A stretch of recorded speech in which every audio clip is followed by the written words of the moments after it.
G'day viewers, as you might have gathered by now, the local press over here in WA, particularly the Subiaco Post, doesn't seem to be too happy with building bicycle infrastructure like shared paths and safe streets. And we've got another example here of, I guess, their slanted reporting. Now, on the 21st of January 2023, they printed this letter from a resident who was pretty much having a go at the construction of this new safe street along Ruislip Street. And for some reason they brought up the condition of the trees, and they've said trees have been planted in almost all of these islands but are struggling to survive during summer. I was of the understanding that the council did not undertake tree planting during summer for obvious reasons, and I guess what they're getting at is they were saying council had screwed up once again by planting trees and letting them all die.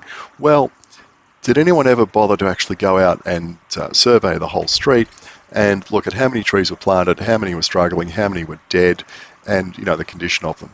Well, I have. I'm just going to explain my methodology. So we've got two trees here in this island. Now, that one there is clearly dead as a doornail. It's just an absolute stick. This one, on the other hand, looks pretty healthy. Now, up the top there, you can see it's got some brown leaves, but it doesn't seem to be dying. And down the bottom, it's got fresh green growth. So I count, the way I count these is that one's alive, that one's dead. Now, if they've pulled a dead tree out and just left stakes, I count that as dead as well. Now, I'm a data-driven guy and I like to look at facts. So if I got that letter and I was the editor, I'd be asking my staff, well, what percentage of the trees are actually dead? Go and find out what the normal death rate is for newly planted trees, and then work out whether that death rate is excessive. Now, right, how do we answer those three questions? Well, we go and do a survey. We count the number of trees, and then we count the number of trees that are dead. And that's exactly what I'm doing here. So every time you see some fingers, that's me counting the number of trees. And I'm not going to keep you in suspense. I counted 40 trees all up, going up the street and then coming back, and 6 of them appeared to be dead or had died and been removed. And as far as I'm concerned, if a tree's got some brown leaves on it, but it's still looking okay, it's alive.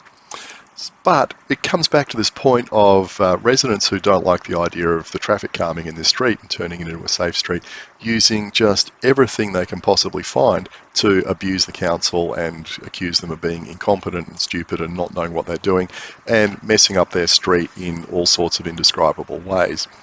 And I really think, if the media is going to be responsible, the least they can do, when they get these letters, is, I hate the term fact check, but do they have any responsibility to do the smallest amount of fact checking of the stuff that readers are coming in with?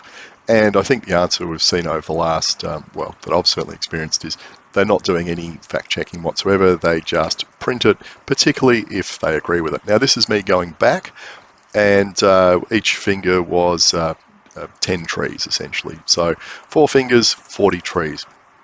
Anyway, if you know anything about planting trees, is a death rate of 6 out of 40 excessive or not? Just leave a comment. But I assume with these sorts of projects, council would have something in the project schedule where they'd come back after a while and pull out anything that's died and put in fresh stuff, because like I said, I think 100% success rate is too much to ask for. But again, it's just being aware of the stuff that the media presents when it comes to these sorts of projects, that people just attack them from all sides, and often every single time they do that, we need to ask, well, what is the data telling us? Are they just purely emotional responses that we're seeing here? Or is there actually something legitimate underlying their complaints?